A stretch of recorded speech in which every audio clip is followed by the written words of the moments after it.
3, 5, 7. And we're live. Hello, everybody. My name is Leslie Rohde, and it is a quarter after the hour of 3 p.m. Eastern, whatever the time we're in, Standard Daylight, whatever it is, winter time. And I apologize. It's my fault that we're so late. A little bit of a technical delay getting slides done. Small fight with the North Koreans, no big deal. Yeah, the North Koreans. Yeah, it's like we had to, But hey, we're better than Sony, and so we're going live. So that's how that is. I guess we spent $42 million on this production or something like that. What the heck? And it's like, I didn't actually follow that. So is Interview actually going to be shown in theaters or not? I mean, limited showing somewhere. Theaters with no shareholders to answer to if something goes wrong. So, independent theaters, which probably this is the last kind of thing they'd want to be showing. They'd probably like to be showing a good movie, but free speech or whatever. They're showing. I thought it was kind of a cool looking plot, but yeah. And Dan, are you in a very dark room, or are you without a camera? Because it's like completely black. I'm trying to conserve bandwidth. Well, that'll work absolutely. Or is it the other way? Are the white dots the ones, or are they the zeros? I just don't know. We'll deal with that later. Yeah, okay, so for today, actually we should do a round of news here. So with us today is of course Corey Burke and Dan Thies, who is in the dark somewhere in Texas. Michelle could not join us today, and so she was actually taking the day off. But that's okay because Corey didn't join us last week, so I guess it's like everyone has their day off, I guess. Those pesky. I wouldn't say it was a day off, but Yeah, because you actually had real work to do with clients. Instead of like what part of Hangout sounds like it's work, right? But anyway, okay, fair enough. So today we're actually going to talk about content marketing, and so I have in tongue-in-cheek called this Content Marketing Secrets 3000 because studies show that products with secrets and 3000 in the name sell better. 2.0. 2.0 works too, yeah. Not actually selling a webinar thing, though, Leslie, so we probably could have just called it, I don't know, Mystery Science Content Marketing Blueprint. We could call it that. That would probably market really well, too. All right, so we are going to talk about content marketing, and to some extent this is like part 2, to some extent, or maybe this is the white hat version of the presentation a few weeks back where I talked about kind of the foundations and evolution of spam and how you could do that too if you want to and why you might not want to. But in this particular case, what we're going to do is just really kind of run through what we do and why we do it and why it works. We'll cover some details along the way. There's not a whole lot of slides associated with this. There's a whole bunch of kibitzing and commentary and discussion on the part of 3 of us. So, Dan is the inventor of this thing called link liberation, now in its 3rd version, 3.0, not 3000, but 3.0, and so it's decimally kind of equivalent. And that is what we use as the framework, the template, the kind of the handbook for you, if you will, for what we do for our clients. Corey is the guy that actually runs all of that. Corey came on board at the first of the year because we found him doing $1 million worth of business using link liberation, and we thought, wow, that's kind of cool because nobody else has done that we're aware of, and so why don't we just have him do that for us, which is what he's doing. And then I've got my own kibitzing to do about that, but we have some special announcements to make concerning what we have done in the past, what we've recently added in the way of our content marketing service, and something that we're adding as of the first of the year, based upon kind of collisions of things that we've been working on, and I think you're going to really enjoy it. So what you'll get out of this, if you are one of our content marketing clients, and I know there are about 3 dozen of you, and hopefully a bunch of you made the call, then you're going to get the announcement here. We've actually not told anybody about what we're planning on doing, and so we'll tell you today. If you've been considering becoming one of our clients in the content marketing arena, this would be a really good time for you to do that, by the way, as we'll get to at the end of and then the presentation. And then third, if you're really not interested in doing that, not ready to do that, you'll at least get kind of the lowdown of what we do and why we do it. And if you are a link liberation owner, maybe it will just kind of push you over the edge to finally do some of that stuff. So with that said, let me see if I can get the whole screen sharing thing to work. I swear to God, I'm actually going to get a slide projector and do it that way. Let's see here. So I want to do present to everyone, and then I have to find the screen sharing button. I really want an actual camera switcher here. Would be way cooler, right? And then I'm going to slideshow play from start. Okay, so I don't know if that's actually working or not. That doesn't look to me like it's working. It's not showing full screen. It's showing your screen, but it's showing the individual slides on the left. You know, as if you're inside PowerPoint. Yeah, and it's going black and then white for me, and then it's doing, oh, wow, and then it died completely. Wow, cool. Microsoft PowerPoint has encountered a problem and needs to close. We're sorry for the inconvenience. No, don't send that. Thanks. Well, that was an awesome user experience, I got to say. All right, let's try that differently. That is to say...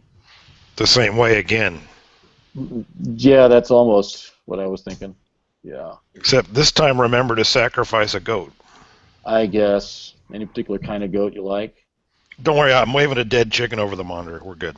Okay, great. Wow, and it's open. Forgot I had a dead chicken handy. I wonder how you could forget that, but okay. Moving on. Is this just a fried chicken leg or like a literal dead chicken? Other than all. Just lunch. Nice. Just lunch.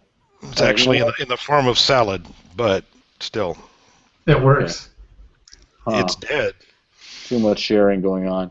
Okay, so let's just do it this way, and we'll try to figure out how to actually make... One of these days, I really hope to make screen sharing of a presentation work in Hangouts on Air, but who knows.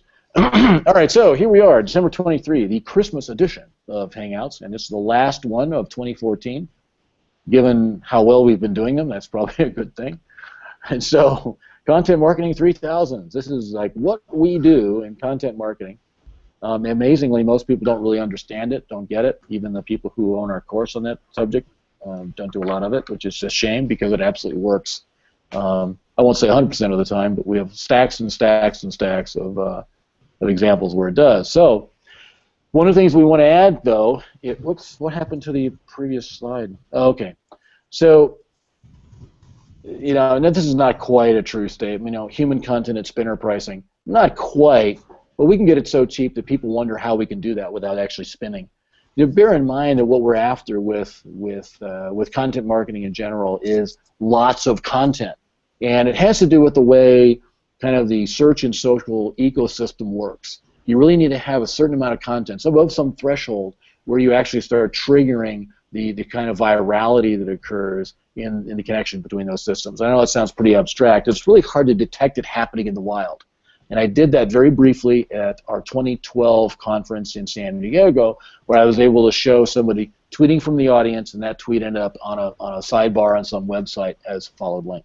And it's those kinds of connections that happen kind of below awareness within the ecosystem on the web that actually are some of the magic, if you will, because it looks like magic when you can't see it happen, of link liberation. Now, what we do is we do 15 items per week. So it's it's 3 items, 5 days a week, and 2 of those are what we call abstracts, and one of those is a commentary. And there's some difference there about the length of the content, the type of content, and how it's linked to the client's website. And those are details we don't really need to get into right this moment, but those are things which are kind of, those are specified in detail in link liberation. The other thing that we do, though, is not just content on the blog, but we're also doing syndication of every piece of content to Twitter, to Facebook, and most recently we added Google Plus because we finally found a way to make that work efficiently. And Yes, some of you are well aware of the very low traffic and engagement levels on Google Plus. You're wondering why we bothered, and it's because of the impact that Google Plus has on personalized search. So it's purely, call it what it is. It's a game. It's the fact that Google themselves are trying to game the algorithm by with Google Plus, and so all right, well, I'm going to go ahead and play along with their game. I still believe that they're not going to really make much out of the Google Plus property, but that's here nor there. The reality is, as it stands, if you have lots of people within your circles on Google Plus, they're going to see your content treated preferentially when they're logged in. And at this point, if you use any Google product, you're logged in all the time. And so that's where we've been for the last month or so. We added Google Plus as it was an add-on. It was we didn't change the pricing of the product at all. The service is the same, and we just added Google Plus because we found a way to do it efficiently, and it makes sense to do for most businesses.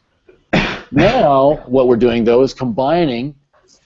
One of the things that many of you may already know about, it's Dan put together a course recently named the Universal Traffic Engine, and part of the one of the easiest ways to implement UTE was within the Facebook environment, and we've also been helping clients and coaching students with paid amplification, and this is paid organic sounds like an oxymoron. It sounds like, what does that mean, paid organic?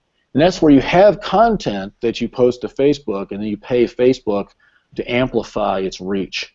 And so the first thing is you've got to actually have content. Let's start there. You have to have some amount of content, and then you pay to increase the reach that it has within the Facebook ecosystem. Well, and so what we're going to talk about today is what that looks like, how we go about doing it, and then there's a surprise at the end, so stay tuned for that.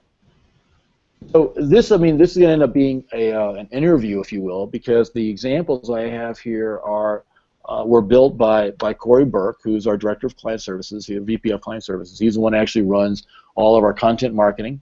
And on the side, he's a magician. One could actually claim he's a magician during the day, too, but never mind that. And so all that content in such a short period of time, how does he do it, right?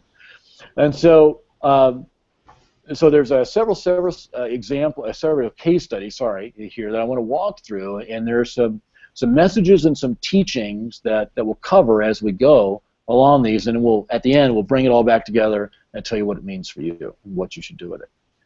So Corey, first let's talk about this one. This is a post you made. Corey is actually an ex-professional magician, I guess. Is that true? That is true. Yeah. Ex-professional, right? And so retired, magician, retired. There we go. And so this is one where you continue to actually, promote some stuff that you've got out there on YouTube, like card tricks and stuff like that. And so tell us a little bit about this post right here. Why do we have this here in our slide deck? Okay. So real quick, nobody can see the slides at this point. So is that cool? Or what? No, they should be able to. I shared my damn screen. All we see is you for right now. Are you kidding me? Here we go again, and you guys didn't tell me. That's twice. You were doing very well. Yeah, there were no need to see slides at that point. Till now. Crap. Okay, so not only did PowerPoint bomb, but it also stopped sharing the screen. Right. Oh, I know why. I pushed the wrong button. Happens. Yeah, I should have known because I didn't, get the indefinite regress effect. Yeah, you have to see that screen, right? If you don't see that screen, then you're not doing the right thing. Okay. Yes. Great. If you don't see things flying off into infinity, you're not doing it right. Off to infinity and beyond. Good grief. There we go. Sigh. All right. You gotta find a cleaner way to do that, by the way. Okay. There's a clear way to do it. Leslie, use Google Slides, and they're integrated. Interesting. All right, we'll do that next time. Thank you, Dan. All right. So Corey, magician retired. Tell us about this. All right. So in terms of this slide, so real quick, the page itself was based on a YouTube channel I created back in 2008 to test out some video marketing stuff. It ended up doing rather well just on YouTube alone. I think now it has 21 million views for the whole channel, all the videos on the channel, and 50,000 plus subscribers on YouTube, and I built an email list, etc.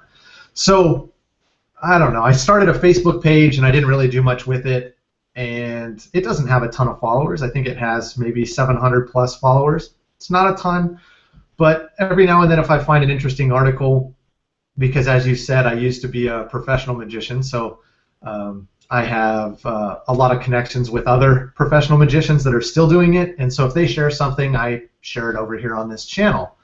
And this first slide is just showing a post I made where I didn't do any kind of promotion to it. In fact, it only got 1 like, not counting me, and the reach was 215 people. So not a tremendously huge reach either. In fact, that's pretty darn low. And this says December 1, so that was literally just, that was this year, correct? Yeah, just a couple weeks ago. Yeah, excellent. All right, so now when we go on to the next slide, what we're seeing here, let's see, am I putting these in the right order? Let me see here. Yeah, that's... That way we want to start here, right? Yeah, that's fine. Okay. Just make sure that it only shows you and doesn't switch to me when I'm talking. Is it doing that? That's what a couple people in the... Yeah, you got to make yourself the presenter or something like that. Well, I did that once too, but apparently that failed badly to sharing screen. Hang on a second.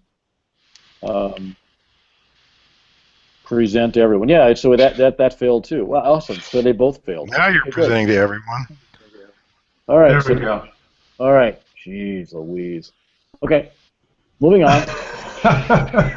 All right, so this next post is a post I did a couple weeks later, and it was a video that's been making the rounds, actually. It's Weird Al doing a magic trick with a soup ladle, which is something I used to do as a little kid, and I thought it was funny. So all I did was linked over to the video, which was on Instagram, and I said, Weird Al is awesome. And the difference is that I just boosted this post for, I want to say, about $10. Yeah, we're going to see that on the next slide. Yep. And right away you can see the little red arrow is pointing at my organic exposure. Now the organic exposure is free exposure, and that's twice what it was on the post where I just put it on my wall. You'll also notice that about 17 or 18 people liked the post, 1 person shared the post, and 2 people or 3 people commented on the post. I think it was just 2 people commented, and that's for $10. So yeah, this is again. Here's the next page, which shows all the data, right? Yeah. Again, the post was just a really quick post, just like I did before. Really, just not much. This isn't even content, really. It's just, hey, I thought this was interesting, something I used to do as a kid, so I shared it. And here on this slide, you see I spent $10. It got 42 link clicks off to the Instagram link, but the reach itself was almost 2,000, and 1,500 of that was paid, and 400 plus, almost 500 was free organic reach. So just by spending a very little amount of money, again, this was all done this month with no thought. I just did it for the heck of it. We weren't doing this to plan a case study or anything like that. I would have done it much better. So now when you say your ad budget, that's not an ad budget, that's add to the budget according to there being 2 Ds there. But and so I mean the $10 was that all in one day, or was that over a series of couple days, or what? I want to say the $10 was spent over the course of 2 full days. Gotcha. So 48 hours. Yeah. And the ad budget is just if I wanted to run this again.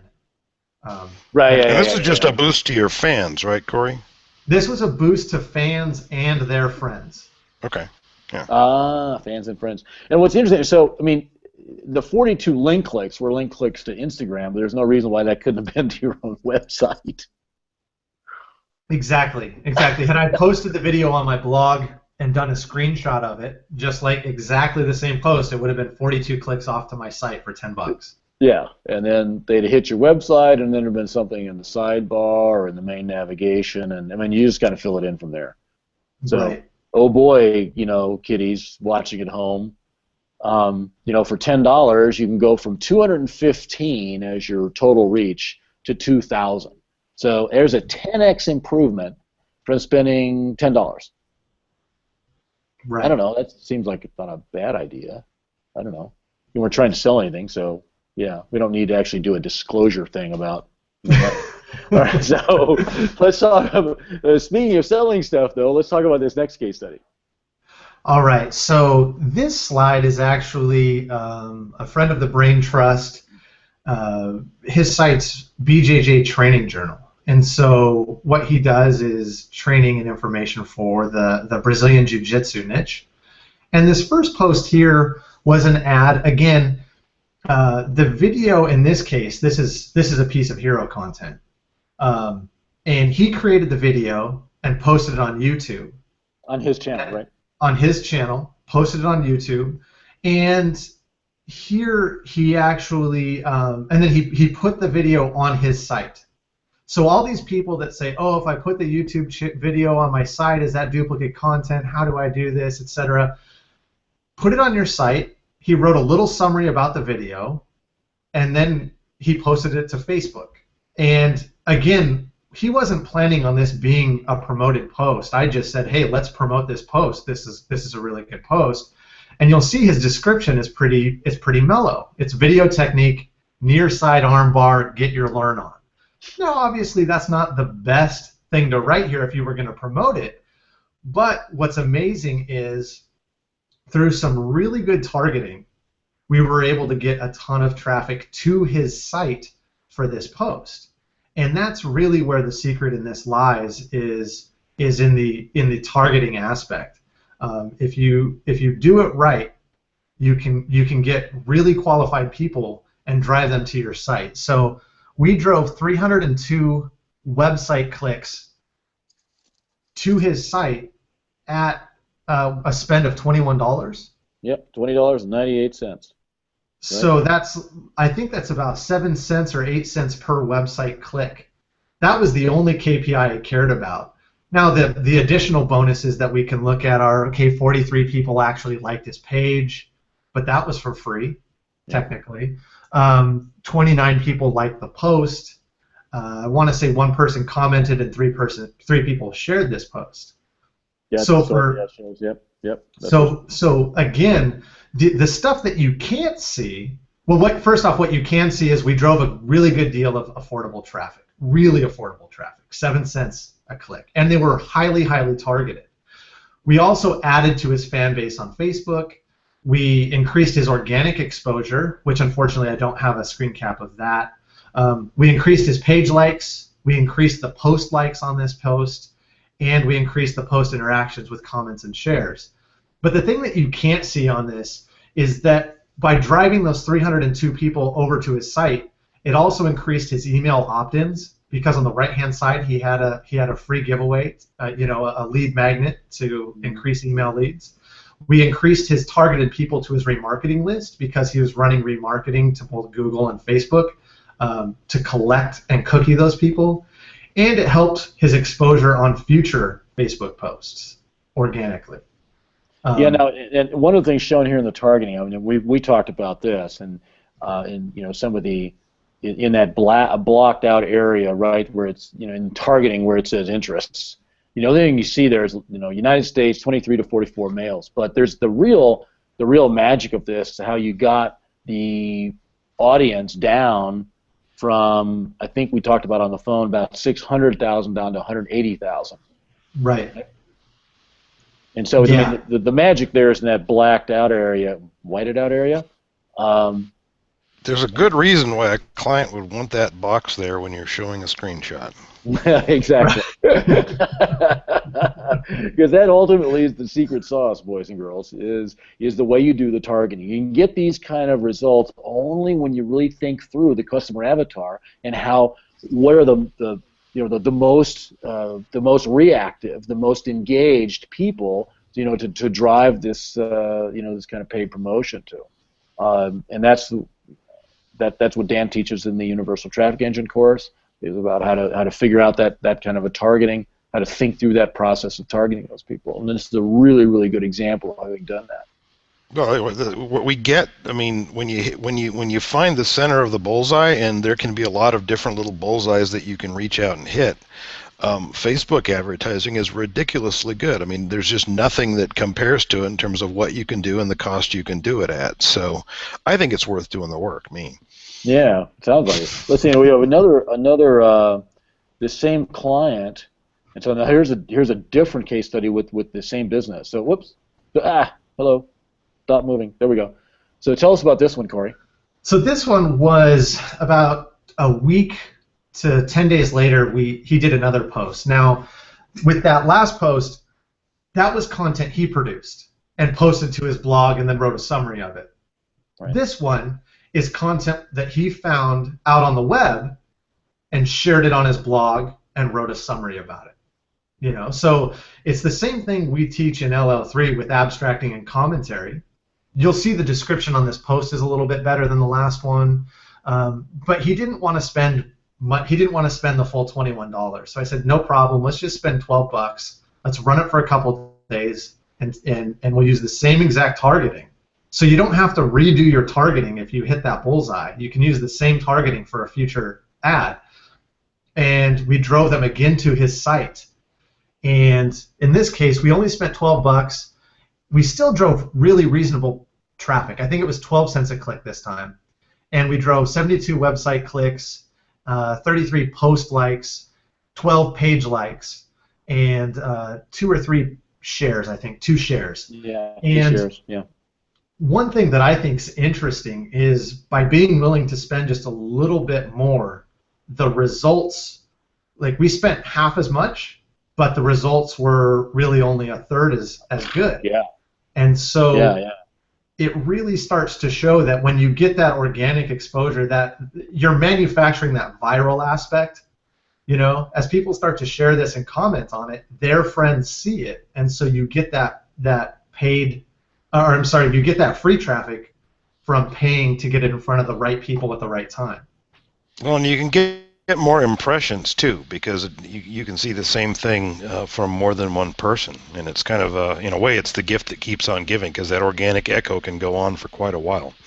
Right. Yeah. So and then this particular one, I mean, here too, we would call this kind of an abstract, because like vertical tap podcast. Again, verbal tap. Verbal. Yeah, sorry. So they can go and listen and play the podcast on the page we're sending them to, right? Correct. Yeah. Yeah. So we kind of treat that in terms of the system as a commentary, even though you might only write a paragraph. But you basically the point is that you can put it on your website, and there's some reason why people would be glad that they went there, right? It's not, hey, go click another time and go to another website and read this thing, in which case, that's the kind of stuff that we just share links directly to on Facebook. But when you can put the content on your page, then put the content on your page and send people there. Right. The other thing interesting, they can get opt-ins again and all that other stuff. All that other stuff. And so what I thought was interesting about this one too is that that's an image. I mean, so we go back to this first case study here. Right, clearly a video, and people can say, well, okay, it's because everybody loves video. Yeah, okay, fine. You know what? Yeah, fine. But this one's not a video, and that's still, better you can do in just about any other way.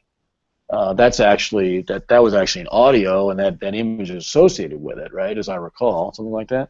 Actually, this when you click through to the link, because this is a link post. When you click through, it actually is a video. It's just a video. Just doesn't look like one. Okay, interesting. Yeah. And so, certainly, video curation is powerful, but it doesn't have to be video in order to get really good engagement. There's no reason why you shouldn't, be doing this for anything that you can come up with. Now, I will say, right, and we're going to talk about this in a little bit. Images really attract the eyes on Facebook, right? If you're going to do all this Facebook stuff, you probably need to have an image, right? So. And that image is pretty good. I would want to maybe change the title on the thing to make that a little bit more enticingly clickable, but like watch the thing now or something. But we're all just friends here. Yeah, no, absolutely. I mean, there's so many things to be improved here. And look how, given what little was done, how good the results were, right? Yeah, I mean, could you double the number of clicks? Yeah, I think so. Just Easy, do a little bit better with the copy. Yeah, no doubt, no doubt. The other thing is, what we always recommend on something like this, if you're going to put up somebody else's image, brand it. So you notice when we do things like this, we put our logo, which you see there in the lower left-hand corner of the slide, we put that on the slide, or so on the image when we post it to Facebook. And that's just so when you get sent around, you've got that little, Nike swish effect. So, yeah, anyway. Let's see, we have one more case study here. So, am I doing these slides in the right order here, or should I do the other one next, or the other one first? This one's okay because I think hitting the punch of this is Okay. This is good. Let's do this one first. So here you can see this was for a page just promoted it for $5. This one was actually done last year. Just a heads up. It was done in November of 2013, and again, there's very little text. But you'll start to see the numbers down there, the amount of likes, the amount of comments, the amount of shares. And what's really amazing with this is it was only a $5 budget. It was just a boost. And because it was done at the right time to the right audience, it actually caught on really well. If you click on to the next slide now, again, we only spent $5 on this to promote it. Yeah. You'll see the paid exposure was 1,090. Yeah, I'm pretty sure I saw this thing at least once. The organic exposure was 72,894. And that's because it was the right post at the right time, and we paid to promote it to the right audience. But let's be completely honest, Corey. They did have to spend $5 American. We're not talking about rubles here, pal. Right. It's real money. Real money. They did. And again, this was just boosted to this one in and of itself was just boosted to the fans and the friends of the fans on the page. So as they started to react and interact with the post, so as they were commenting on it, as they were liking it, as they were sharing it, it got legs, or in this case wheels, of its own, and it took off. And the reason why this took off is because in the news, what was going on was there was a story about these motorcyclists that attacked an SUV driver, and they were riding like the image on the right in the video. Now, so all the motorcycle riders that are good motorcycle riders were coming out and wanting to defend themselves, and so this image played on that. Here's how real bikers ride. Here's how idiots on motorcycles ride. I think you meant to say IDOTs. IDOTs. IDOTs. Yeah, which is really amazing. So those people are idiots. It's like how ironic is it that the idiot spelled idiots wrong? Anyway. So this is one where if you do it right and you target it right, even if the image itself is the words in the image itself are spelled wrong, you can still get a lot of exposure for just a little bit of money. And bear in mind that it doesn't have to be something quite so unpredictable as some news item like that. It can be a holiday. I mean, we have customers who have done this, and we've talked about it. A couple of these case studies before centered around Valentine's Day, for example, was one of them, where one of our longtime students and clients gets the big bump in traffic for one of his properties on Valentine's Day.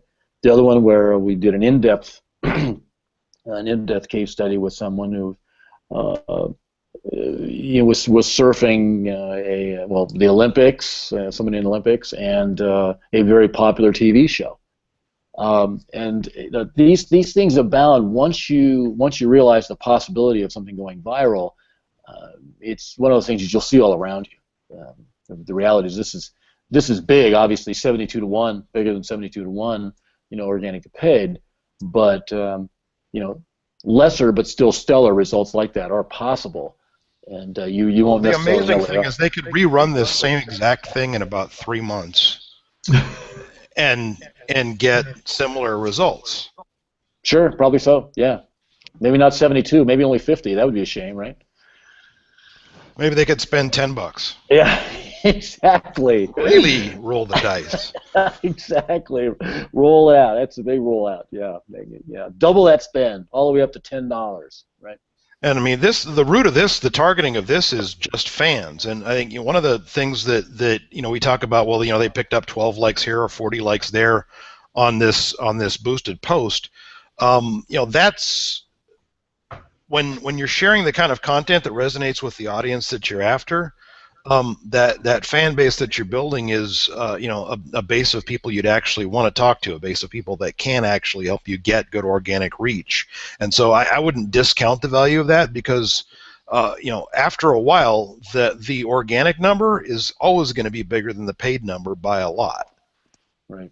Yeah, you just have to do it a few times, right? So I think maybe that's a message a conversation to go back to about some of these other, these prior case studies. Is if we go back here to our Brazilian jiu-jitsu teacher, do this 5, 6, 7, 8, 9, 10 times, and what's going to happen is we're going to start to see the organic paid ratio flip upside down, right, Dan? Yeah, and the longer you do it, the more of that you get. And I mean, you talk about you might have to spend some months, building up an audience that has that kind of juice to it. But when you can get, 10 times, 12 times the organic reach out of your paid, right? What you just, you're making your budget go farther and farther and farther the more you do it. Exactly. And not to mention, the remarketing audiences that you're able to build, the email lists that you're able to build, and whatever you're selling along the way as you're mixing offers and things in. So now, what would it be like? I mean, hypothetically, if we were to do something like that, I don't know, once a week for our content marketing clients? That would be pretty cool, especially if we use the boost. Because that's essentially the cheap and sometimes better equivalent of the engagement campaign that we've been running with a lot of folks in the UTE have been running what everybody tells you is the wrong kind, but it's really the right kind, is you target engagement rather than conversions, because that targets the people that are actually on Facebook all the time, which means your stuff can get legs fast and you get more of that organic reach. But the other cool thing is, look at this image. Corey, does that image pass 20% text muster? Mm-mm. No way. No, it doesn't. And yet, because it's a boosted post rather than somebody going into an ads manager, it's sailing right through. Interesting. Now, that doesn't always happen. I have had boosted posts get shot down for 20% text issues, but it's more likely to happen. Yeah, and I think what the difference is, you're actually getting a human's eyes on it to say, that looks okay, rather than just getting rejected by the robot before they let you create the ad, because the post is already there. Interesting. Yeah, because if I actually measure it, I'm not sure. I've just seen a lot more of the boosts get through this way than, and you almost never see you get through on something you create in the ads manager. Yeah, because I mean, it's really 1, 2, 3. So yeah, this definitely fails the 20% rule. Yeah, just that block at the top, I think, covers your 20% already. Yeah, exactly. Yeah, and so are you saying, I mean, technically under the terms, Boost shouldn't even work on this, but it does some of the time anyway? Is that well, the thing is, Boost is intended for, right? Boost is kind of their entry level, entry point to get people to spend on ads. So it's, hey, you've got a post that people are engaging with, why don't you boost it? And for them to play too hard on the rules with boosting page posts, that kind of kills their funnel. So you know what I mean? It's a little bit different than people that are already in Ads Manager and all that kind of stuff, right? They'll learn to live within the rules, but you don't want to cut somebody off, especially when they're just kind of dabbling with boosts. You don't want them to start having them have to think about rules, because then they'll just stop boosting stuff, because they won't have the time and they won't follow through. So I mean, there's lots of reasons why it's in Facebook's interest to have a 20% text rule, but also there are good reasons for them to kind of overlook that on boosted posts. Yeah, not police it nearly as stringently. Yeah. Got it. Yeah. Okay, so what we decided is, hey, and unfortunately I don't have the slide because that didn't make it through the recovered slide deck, which is, okay, that would be failure 3 for this webinar. So what we decided to do, given our experience with clients over the last several months, what we decided to do is to make paid organic amplification a part of all of our content marketing, and we're not even changing the price. Well, we are changing the price, but not until the first of the year. And so maybe we're going to make it mandatory as part of what we do, because we've seen the results that it creates, and it's a no-brainer in terms of, right, if you're going to do the content, it's worth doing the boost, and so we do have to adjust our pricing accordingly. But well, go ahead, Leslie. Yeah, so let me just stop sharing. I'll just write this on the board so that I could try to actually build a slide while I talk, but that's probably going to fail also. So let me not to do that. And wait, do I have a long enough cord here? Yeah, that's when Clippy shows up and says, "I see you're trying to write a slide. Would you like some help?" Exactly, right. All right, so the first thing is we've got, so our standard content marketing package right now, our base package. I mean, for some clients we do a lot more than this based upon the competitiveness in our marketplace. But for our base package, which has been $997 a month, all right, and for that we do 15 items per week, and that's divided up between 5 commentaries and 10 abstracts, and so it's 1 commentary and 2 abstracts per day, 5 days a week. And we have writers that are doing that, and Corey goes through the avatar process with a client, goes and sources content using our Facebook recon strategy, trains a writer, and then the writer is assigned to that account and writes those items once a week. Now, what we're adding to that is we're going to take the best commentary per week. We're going to source a photo, and we're going to boost it on Facebook.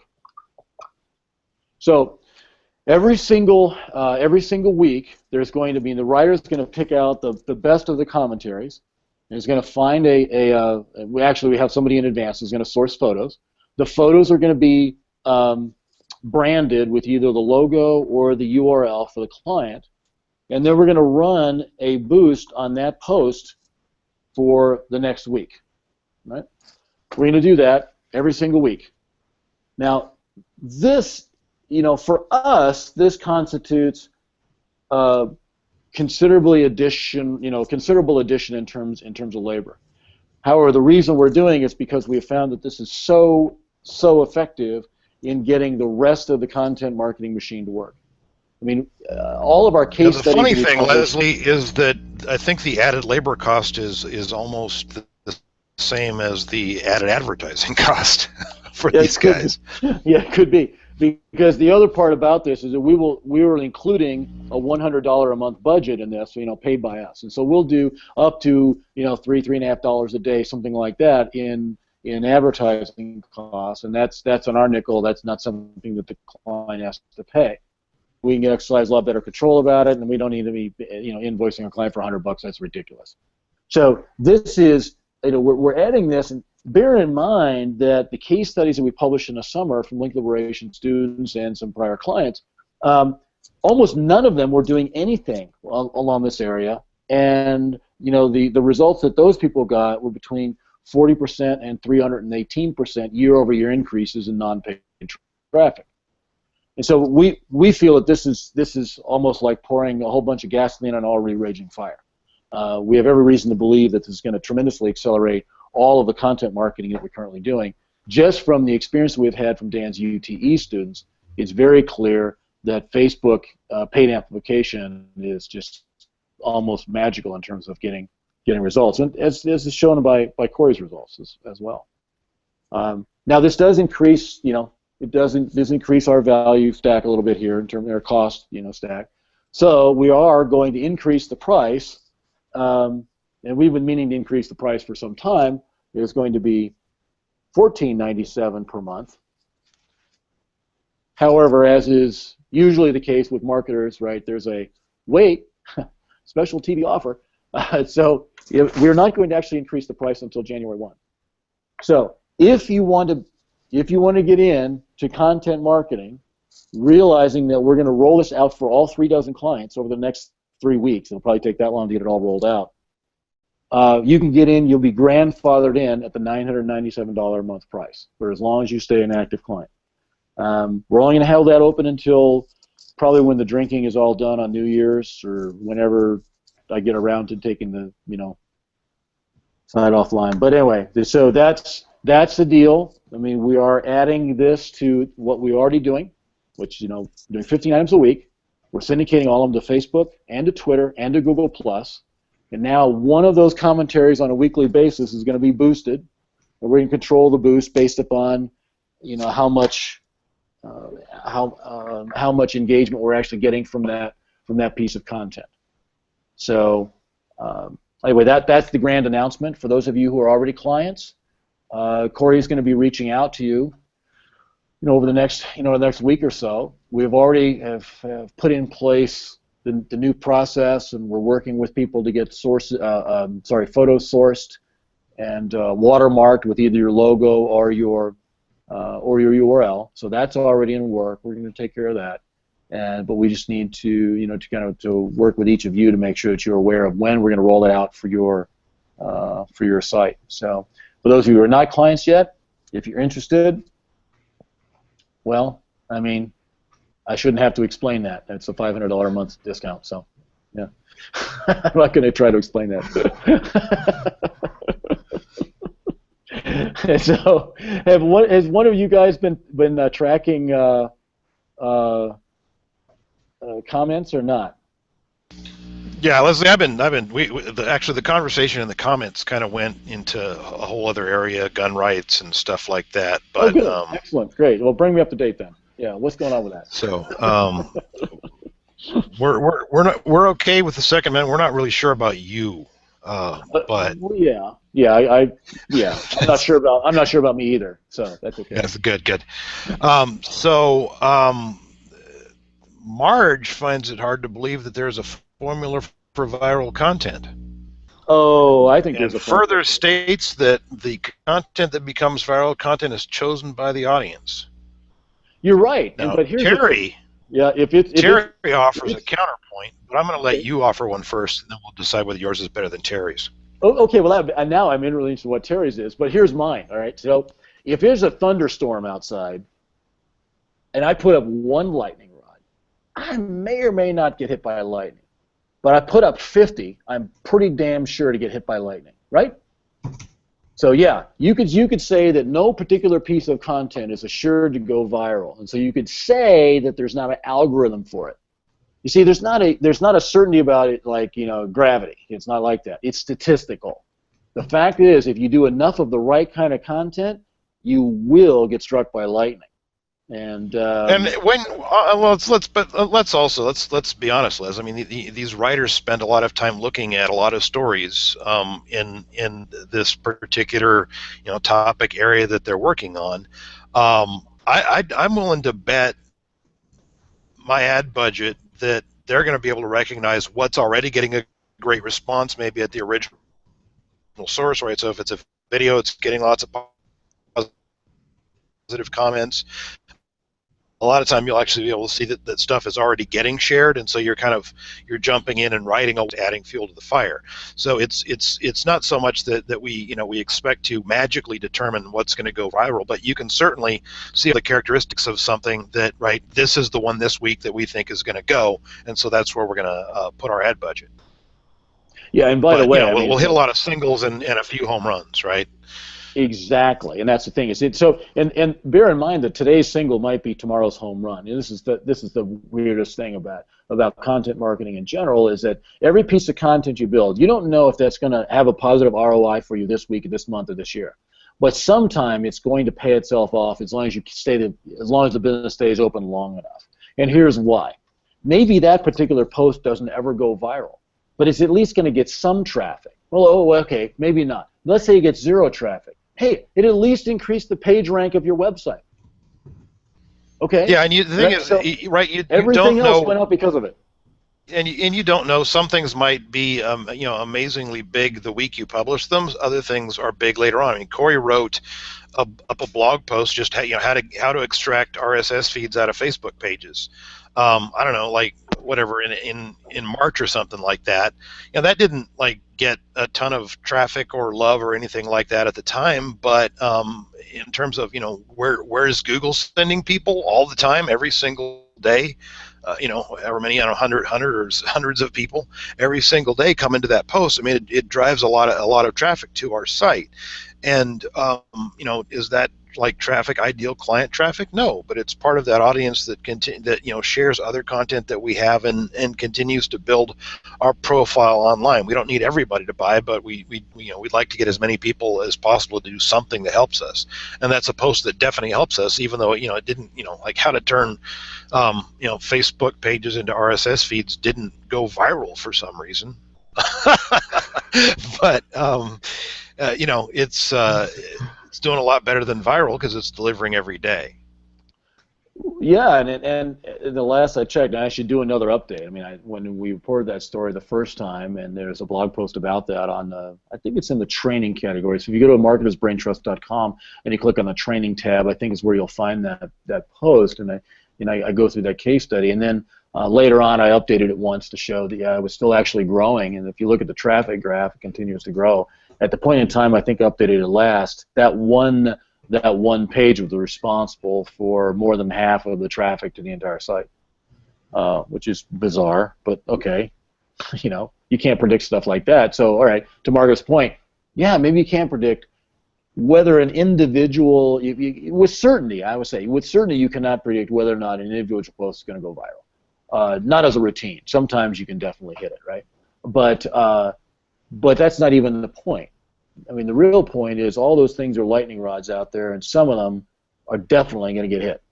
Now, there are cases like Ken Therio. I interviewed him quite extensively about some of his things, and I mean he allows us to disclose this. So he runs a site named homebrewaudio.com, and a lot of you that are internet marketers would be well advised to actually go.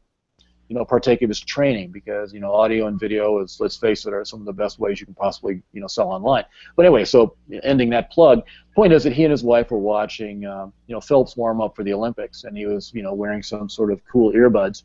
So they went online and they figured out what earbuds he was using and did a blog post about the earbuds that Michael Phelps was wearing. And that caused this tremendous spike in traffic that made the rest of his Google Analytics timeline look at it was like it was at 0. And something like that, you can absolutely look at that and say, yeah, that one is going to go viral. That one's easy. There's another one where, what's the name of that lawyer show?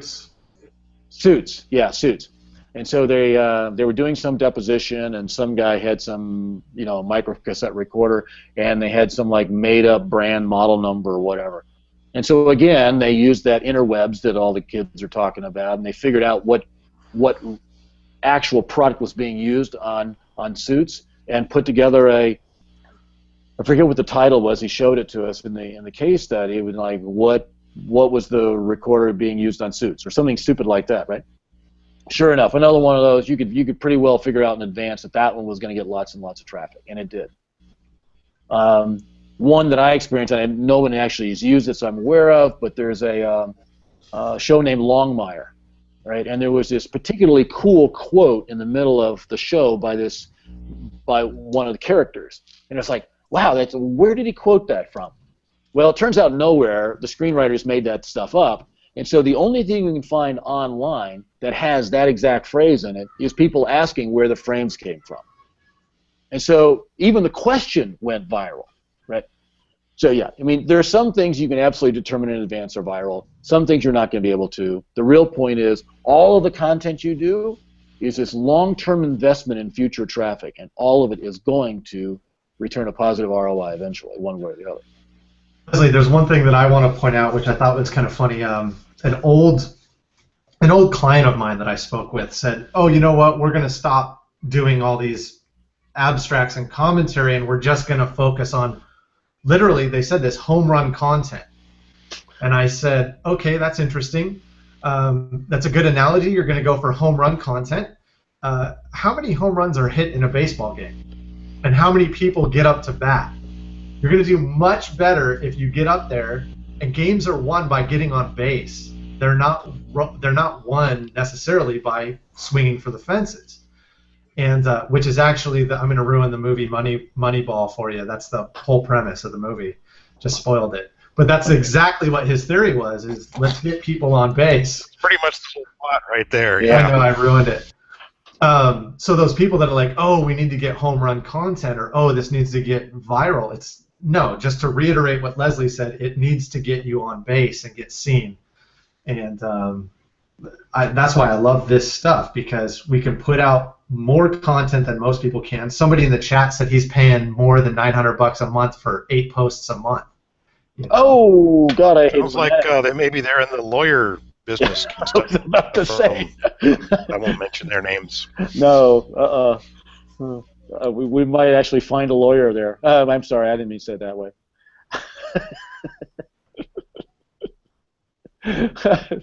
Yeah. Okay. Yeah, there's a lot of that going on out there where not very much for. Yeah. For way too much. Yeah, not very much for way too much. So I probably ought to let's go ahead and put this slide up here so that people actually know how they, if they want to, how they do this. Sorry, I'm trying to recreate a slide that I lost, so that's always a fun thing. So while you're doing that, Dennis asked a good question, which is, what if your ROI can't support $997 a month? Is there a less expensive paid solution available from us that can be used to build up to that level?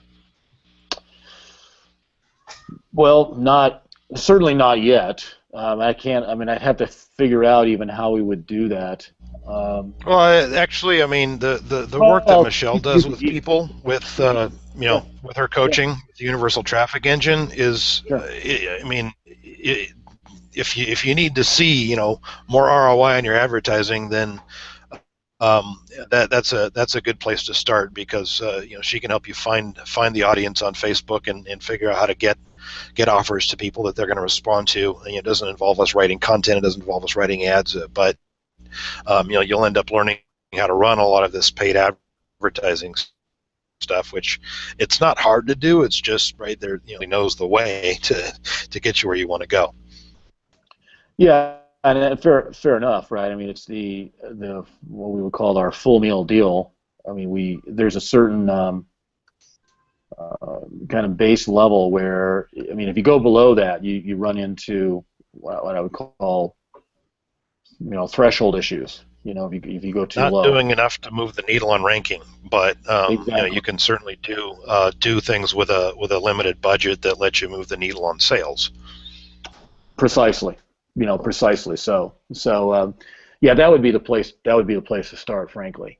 And it's a very good observation, Dan. I mean, because for $497, so basically more or less half, of the $997 plan, you could at least focus only on the the social and amplification aspects. Get the Universal Traffic Engine kind of built out.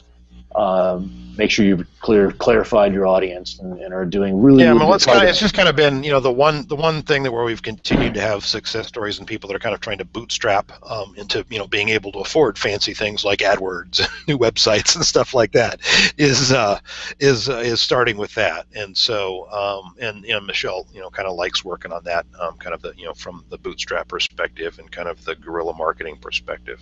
Right. Yeah. So I just want to make sure I put this slide up here, and then we if one of you guys would post that link, to the link to chat, just make sure that people have that if they want it. It's in the sticky. Oh, it is good. And so, as we say, I mean, as of the first of the year, we're going to increase that to $14.97. I mean, it's just it's worth that and more. We're routinely told by our agency partners that they can't figure out how we do that much human authored content every week for that price. And for some of these that are wondering if it is actually human authored, yes, it is. We use 100% U.S. based English speaking writers. They write 100% of the content. It is 100% unique. and it is not shared across clients. So even in that rare case where we had a client, that was in a market similar to another client, in fact, I don't think we actually even have that right now. We don't reuse content. The post that's written by one of our writers goes on to one and only one blog, and that's the end of it. It doesn't go anywhere else. Well, it goes on Facebook and Twitter, of course. And so that's, we just happen to be really good at figuring out the processes and hiring and training people to execute that process, and that's the reason we can do it. And so, by all means, you can do it too, but you probably have to go through the learning that Corey did, and pay as much attention to the course as he did, when Dan was talking. So, just saying, it might actually not be as easy as you think, but it is certainly doable. So let me take that down so we can actually see each other talk. Corey's the only person I know that actually did everything and then some. Well, kind of. That may actually be true, right? I mean, we've certainly met a few people that fully implemented everything, but Corey's one of those people that also kind of took it to even a whole other level in terms of what we'd been doing in practice. This is true. Yeah, well, certainly it's like when we, it really gets down to building out the process, right? I mean, that's the thing. It's like it's easy to say, well, just do a whole bunch of blog posts every week, no problem, right? But making that economically viable and routine. And something that just that's always happening, right? I mean, that's the biggest thing that happens with do-it-yourself is, I was talking to somebody a couple weeks ago, and we were supposed to be talking about AdWords, but they had a broken fax machine, and that was a huge crisis in the business at the time, and right, we couldn't talk about AdWords, and they wouldn't have been doing any blog posting that day either, So some things it's just easier not to have to manage in-house. Yeah, and particularly when we're talking about this, I mean, there's a whole bunch of different skills that have to go into making link liberation work, and this is one of those things where it works a lot better at scale. So, for example, on any particular client, our writers don't spend like all week writing for that one client. I'm not going to even tell you how little they do spend. That would expose some of our secret sauce. But the reality is that if you're only doing your one website, you'd have the situation where you had to have that writer like on the bench most of the time. And so you'd have to have a writer that only needed a very small amount of employment. That's kind of difficult. As it stands, we've got, what do we have, 7 writers, not all of them full-time? I've lost track, Corey. But I think it's 7, right? 6 currently. Six currently. Yeah, that's right. One left side. And so, six writers, not all of them full-time. And so we were able to, like, juggle schedules and keep them employed at the level they want to, because we have a whole bunch of clients. If we were only working for our own website, which, I mean, our website is one of our clients, right? I mean, but it would be really tricky. I mean, we'd have to have a writer that we only employed for a very small number of hours a week. This is a challenge to find and retain that person. Similarly, we have a bunch of other little things where we need 2 hours of this and 3 hours of that and 7 hours of other thing. And so unless you're actually willing to build out a large-scale agency like we have, you're going to have the situation where you can't get the people and get good people and retain them because you just don't have enough work for them. There's several really good questions here while we're yappering. So, is there Jack asks, is there a white label version of this program? Yes and no. And so, Jack, if you have clients that you would like to have this program for, you need to contact Brett, B-R-E-T-T, at marketersbraintrust.com. Brett directs our agency partner program, and it's not a white label because we have to have so much direct interaction with a client in order to understand their avatar, get some things that we've never found their site or blog that was actually ready for content marketing. We have to get that done. And then we have the ongoing conversation about the kind of content we're producing and the engagement we're getting and what that says about the client's business. And so that amount of contact means that we can't be hidden in the back room somewhere. So it's not a pure white label, it's an agency partner agreement. And so if you have clients that you'd like to bring to this and expose us as a partner, or you're a cooperating agency, we're happy to do that. And Brett is your go-to guy. So just mail BRETT at Marketers Braintrust, and he'll get you the details on that. Are the 5 articles posted on the same blog site? Well, it's 15 per week, and yes, everything that goes, all of the content goes onto the blog, and then it gets syndicated in a couple of different ways, depending on whether it's an abstract or commentary, which gets into a lot of little details. Did you buy the link of recreation? We explained there. Oh, Corey.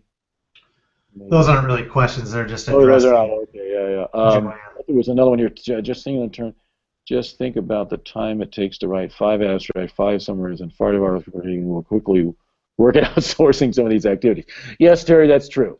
When you look at writing 15 pieces of content, we do not recommend that any business owner do that for themselves. I mean, for hero content, we really love to have hero content. Business owners, or at least their management team, write hero content, but that should be at the level of 1 to 3 items per week. To Corey's point about heck, I mean, Leslie, if you've got a dozen items that you can just put into rotation, you don't have to make a lot of that stuff. You just have to make enough to keep it interesting for people. Exactly, and to Corey, the point that Corey raised with that ex-client is like, if all you're doing is 1 or 3 posts a week, with conversation with our good friend Paul Lemberg, he said he'd been trying to get blog a couple of posts per week out there on his blog. I said, well, if the 2 is all you're after, then don't worry about it. You can take that off your list. And he said, oh, well, that makes me feel a lot better, and one less thing to beat myself up about.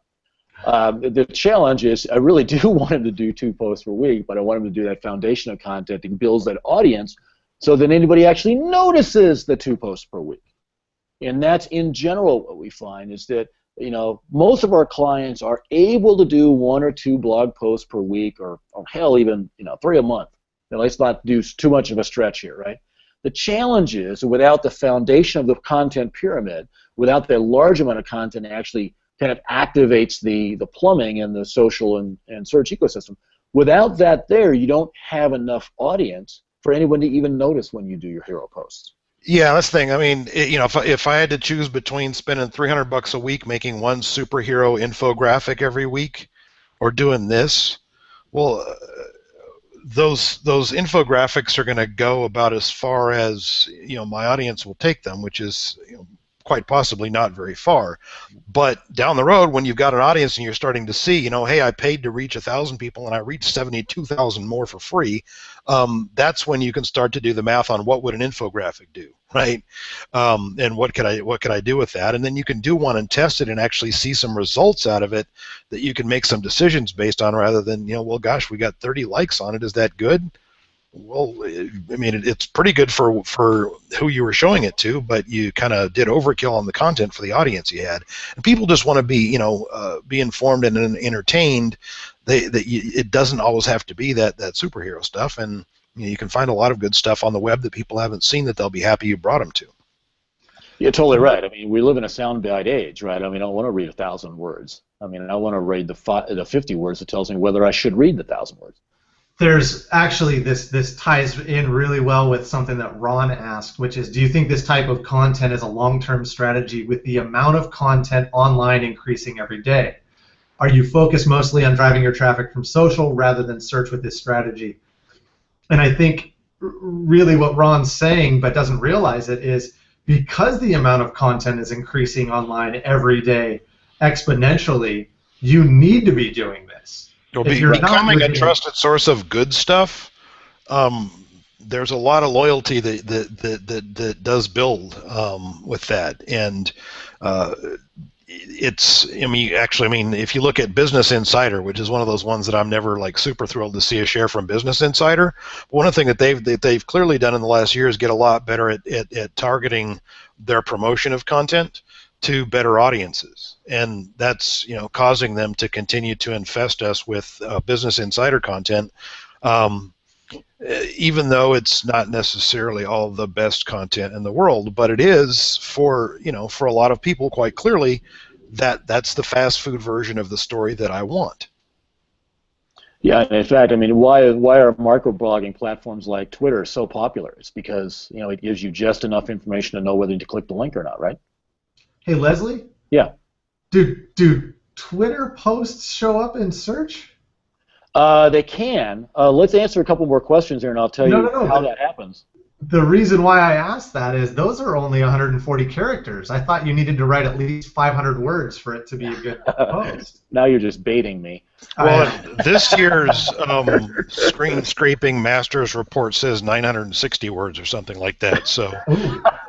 Okay, we'll get back to it in just 1 second. Let's catch up a couple of questions here. So Shira asked, so if I want to get started with your content marketing, will my blog need to be rebuilt? Well, you know what, Shira, it's been a little while since I looked at your blog. Probably not rebuilt, but we generally speaking, we need to make some modifications to it, add required plugins, move stuff around, make sure that there are all the engagement factors that we want there.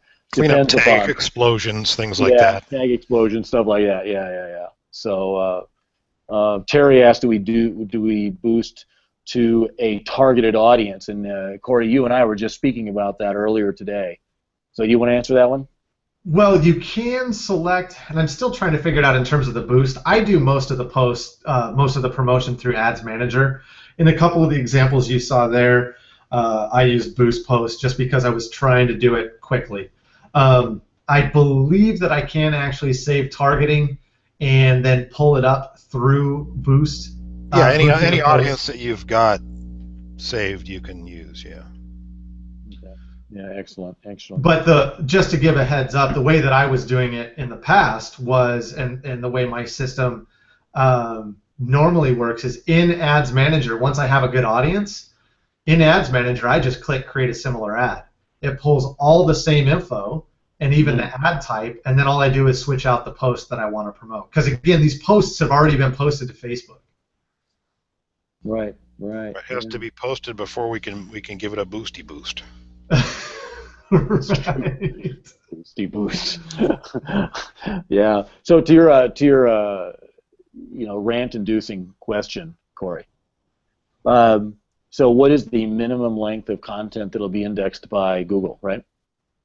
I mean, that's really the question comes in a variety of forms, and so the answer is 0, because Google will actually index still, and you can still catch them indexing blank pages with Flash and other stuff on them. And I don't think they really necessarily knew they were 0 length. I mean, back in the old days, they didn't check at all. I mean, their spiders and algorithms were pretty lame. Now they're doing a lot better about that, and they're doing page rendering and stuff like that, which, by the way, might actually increase the false positives. But in terms of the, Twitter content is not indexed as individual pages. That's not how it ends up creating followed links. Where it comes up is where somebody has run. I was just seeing one today. I should have bookmarked it so I could use it as an example. You oftentimes will see someone's website where they'll have in the either the sidebar or the bottom left or somewhere seen on Twitter or recent tweets or something like that, right? If you look the way that little frame is put together, I mean, just the HTML and how does it get rendered? And there are only a couple different ways to do it. One server side and one browser side. The browser side version is with JavaScript. You can figure out soon enough that that's by doing what I call browser, spider eyes, by turning off JavaScript and CSS and linearizing the page. And we have a whole, we have a video about that. You'll see that it just disappears. And sure enough, it's not spider sensible. It's not spider visible, except in terms of the rendering that they do. It probably is because they're executing JavaScript. But the more popular way to do it, frankly, is with PHP on the server. So what happens is they use a RSS feed of tweets from Twitter, and then they render that in a little scrollable pane on their website. Well, guess what happens? RSS doesn't have follow and no follow because it doesn't have links at all. And so what happens to the things that get turned into links in that little Twitter region? They become followed links. And so anybody who actually takes Twitter content, generally speaking, almost everybody, that takes Twitter content and puts it on a website creates followed links from Twitter, no followed links. Magical, isn't it? But I mean, it's almost not even worth thinking about. I mean, where do the links come from? Where do the signals come from? That's there are so many. As you know, when you start to reach 75,000 people with a post, and you're doing that multiple times, it really it's sort of irrelevant. And the goal with SEO these days isn't to figure out where you're going to get a link from. It's to figure out who's going to do things that lead to you getting links, and that means building an audience. I will grant that, but we still get the question, right? We still get the question, and the answer is it's not magic exactly, except that it's science that you don't understand, and so therefore it might look like magic. But the fact is that there's this ecosystem where things are connected, and most of it's connected with RSS and other things like that you do not understand rel equal no follow. Yeah, well, people are talking about, gosh, no follow links are being followed by Google. Well, not the no follow link on the page in the comment, but the RSS feed that has all the comments in it. That's bare naked. There's no follow in there, and that's getting scraped and republished all over the place. I mean, will comment spam have some impact? Yeah. Yes, it does. Right. And if it has enough of an impact, you can get a penalty for it. But so it's not that Google's ignoring no follow and following no followed links. It's just that everything like that, Facebook too, Twitter, everything is leaky. It leaks all over the internet, and so there's just this kind of link goo kind of all over everything. And I'm out of metaphors. So yeah, that's getting a little nasty. So Jean asked, do these posts, 50 to 75 word abstracts or commentary, really affect page rank? And yes, and again, there's so many different variations. I should write the anthology. It's about a 400-page book, the anthology of the different ways I've been asked, the same question. And so yeah, the answer is that it's the same question. What will get indexed? And anything more than 0 characters is guaranteed to get indexed. Now, once it's indexed, does it create page rank? And the answer is yes. Anything in the index, by definition. Now, we can argue about whether the page rank algorithm has changed so that some pages are better than others, and I'm not even going to get into that. It doesn't matter. It's more than 0, okay? And so, I mean, if you're developing 15, 18, 20, whatever pages per week, and somebody asked earlier if we have higher service levels than 15 items per week, yes, we do.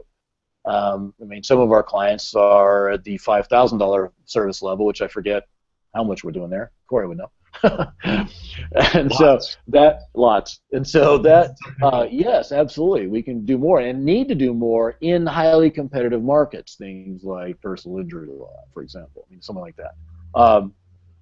So that, yes, they get indexed, and yes, they have page rank. If it gets indexed, it has page rank.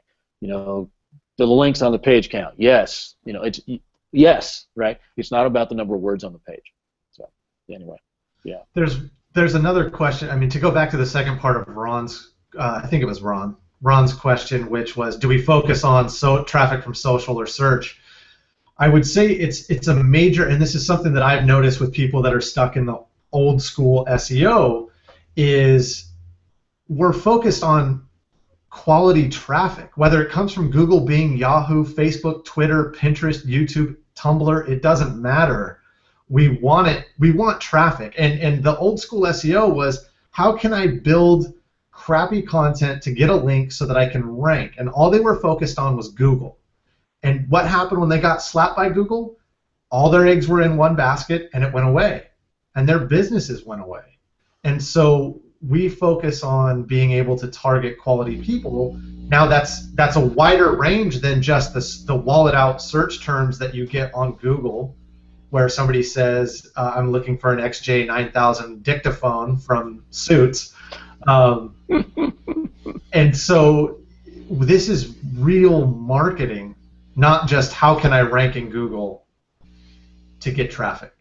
Yeah, well, we do expect a change and certainly an increase in the amount of organic traffic that we attract from search engines, but this isn't about targeting specific search result pages to rank. That's something that you want to be a side effect of you've got good content and you're getting people to your site.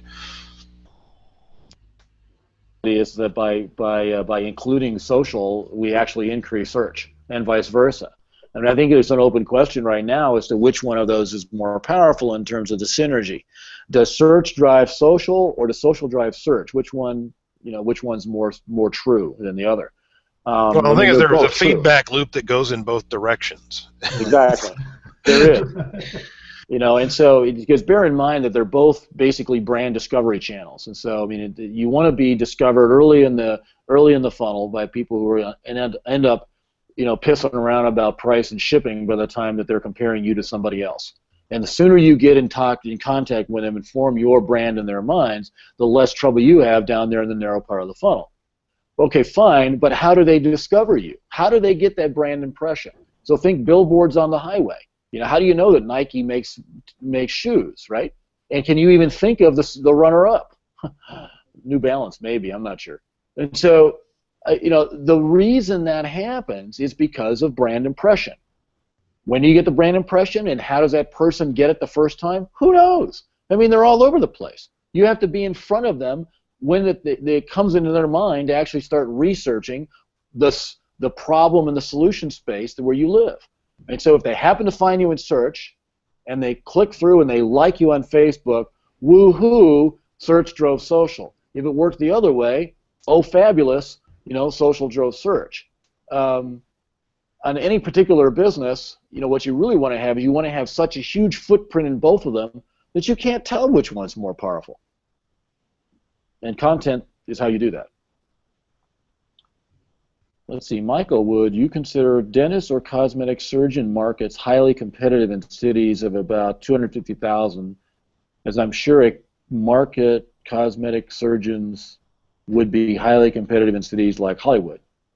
Well, actually, as it turns out, we do have a cosmetic dentist in that area. Corey, you want to address Michael's question there? What's your cut on that? 250,000 people is not exactly a big city, but I don't deem highly competitive necessarily by the population of the city. Normally, when I look at competition, I look at what's going on in search and social, like who's out there. With search, one thing to keep in mind, especially since he's going into kind of the dentistry and medical market, you have competition with your other practitioners, but you also have competition with spammers that are just trying to make AdSense plays, and you have competition with directories, especially with directories. Yeah, directories is bad. Yeah. Health Grades is a big medical one where they have this huge website that ranks really well because they have a lot of page rank from all the pages on the site. So all the 75-word articles. Yeah, or the 75-word profile that they built out for free for the dentist and then invited them to, or the doctor. And that's the same thing you had to fight in the attorney market as well. Exactly. Yep. Yep.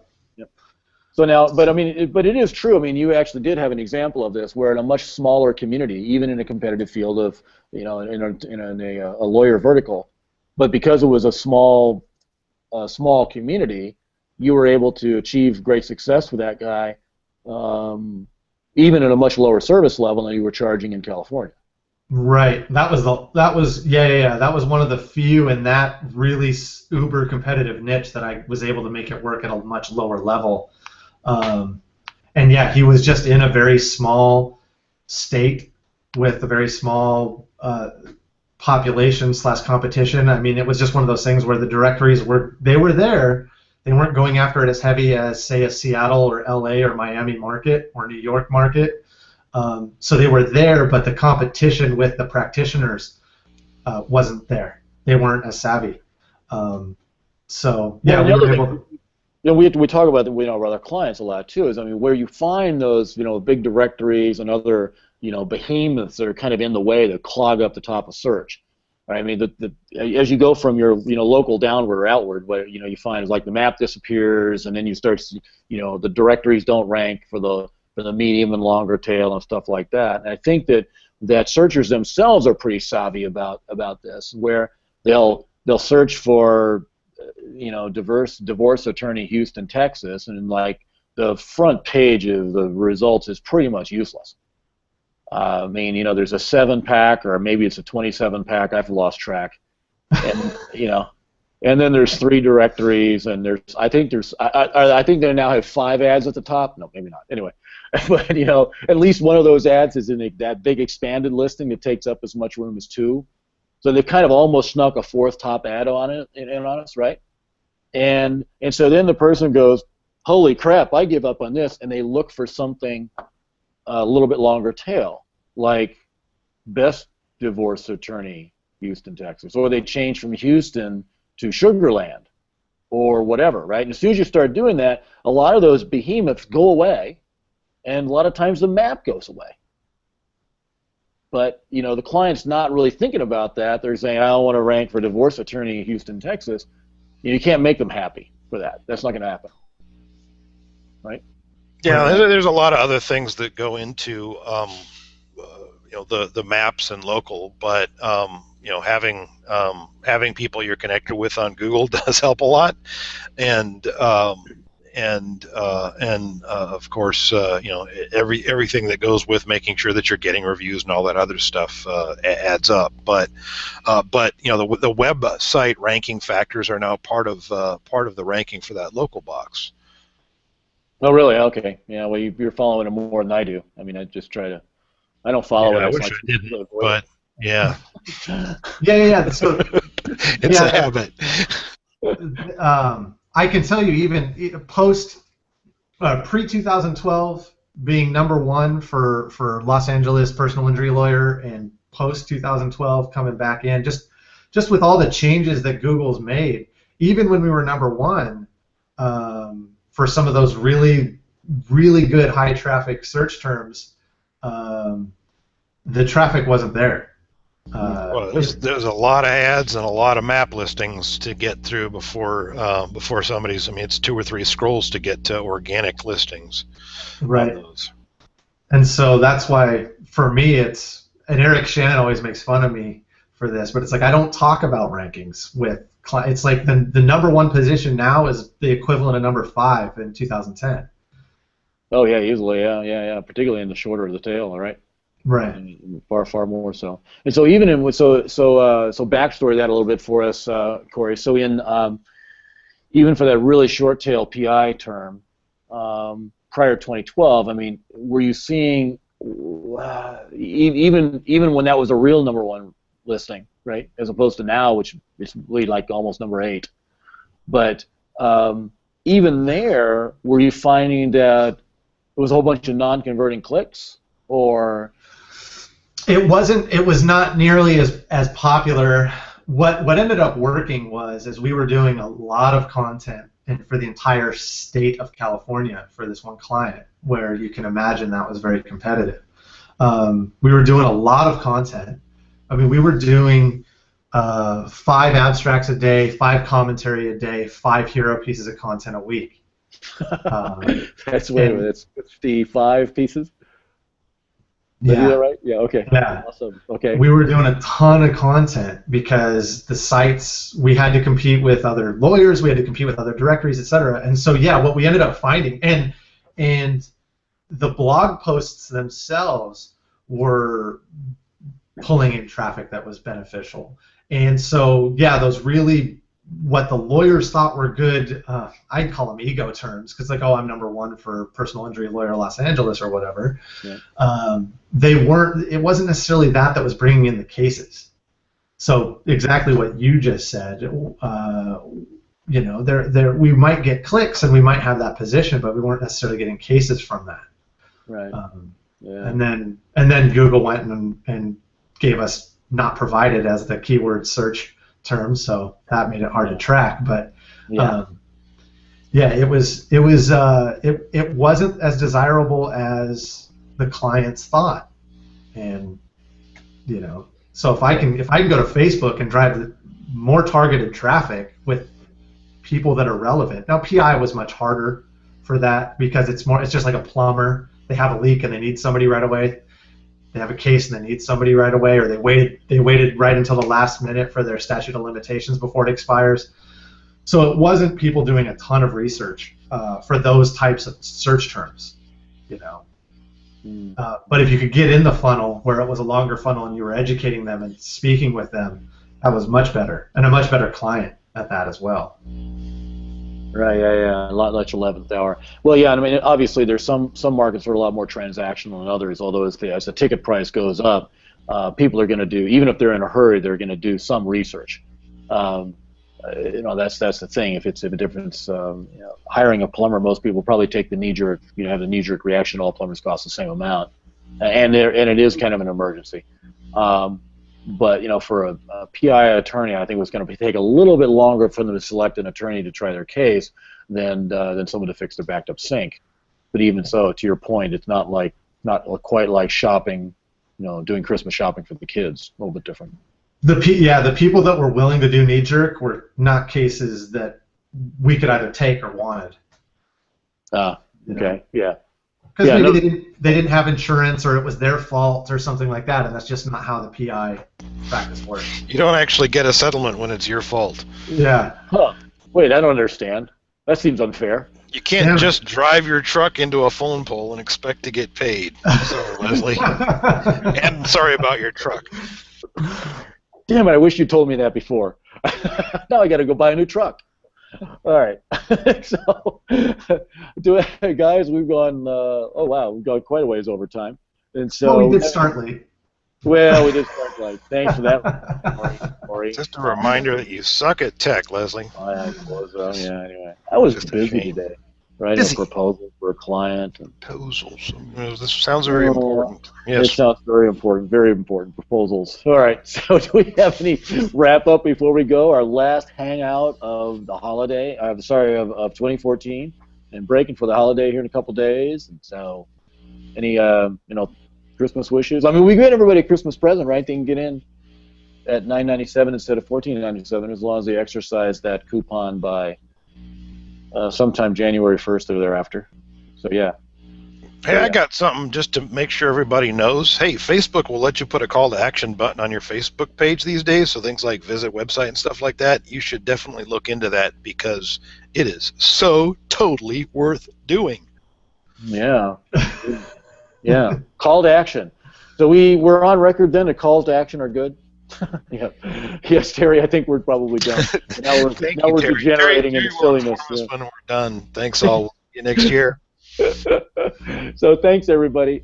This is Leslie Rohde, and, of course, Dan Thies. He's the one in black and white, saving the bits. And then Corey, who's in California. I don't think they allow black and white in California because, I don't know, probably there's some rule against broadcasting out of state in black and white.